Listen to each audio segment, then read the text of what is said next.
تبدأ هذه القصة المأساوية والغريبة في مدينة سياتل، وبشكل أكثر تحديداً مطار سياتل تاكوما الدولي.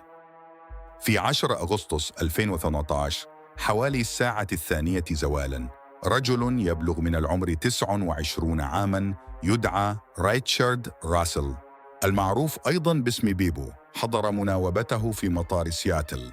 عمل ريتشارد في المطار كوكيل خدمات طوال السنوات ال4 الماضية.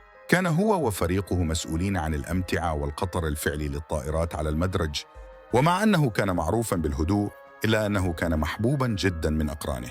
وبعد تسجيل الدخول يمكن رؤية ريتشارد على كاميرا المراقبة وهو يمر عبر بوابة أمن الموظفين، وهو يرتدي قميصاً مكتوباً عليه السماء بلا حدود، ثم أمسك بحقيبة ظهره واستمر في السير، ثم توجه إلى دورات المياه حيث يقضي الساعات ال5 التالية.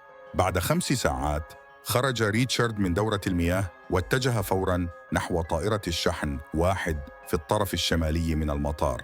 هنا يبدأ في توصيل طائرة، وهي طائرة تجارية ذات محرك توربيني. يمكنك رؤية ريتشارد وهو يسحب الطائرة بنفسه نحو المدرج. بمجرد أن يصبح في موضعه قفز ريتشارد من عربته وركض نحو الطائرة التي كانت لا تزال تتدحرج. فتح الباب بسرعة وقفز إلى الداخل، وأثناء قيامه بذلك بدأ مراقب الحركة الجوية يشعر بأن شيئاً ما لم يكن صحيحاً تماماً.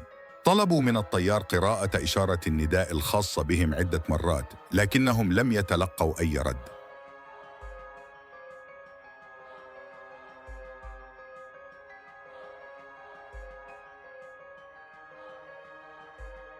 انطلقت مقاتلتان لاعتراض الطائرة، وكان كلاهما مسلحين بصاروخين ومستعدين للإطلاق في حالة ما إذا أراد أن يطير إلى أماكن حساسة. Yeah, I wouldn't know how to land it. I wasn't really planning on landing it. 99 NV Bravo over to Mansfield, the opposite sent off.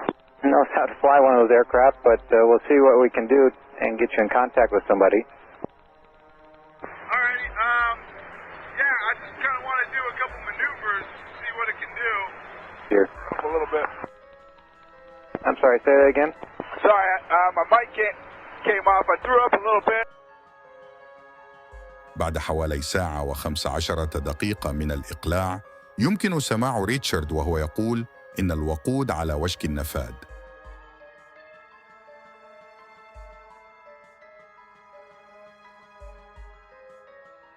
ثم اعتذر لأصدقائه وعائلته قبل أن يصطدم بالطائرة بجزيرة كيترون.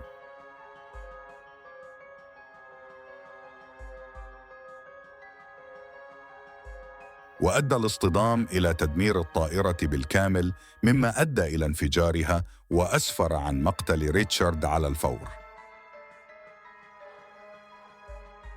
ولم تتوقف النيران وبقيت مشتعلة حتى مساء اليوم التالي.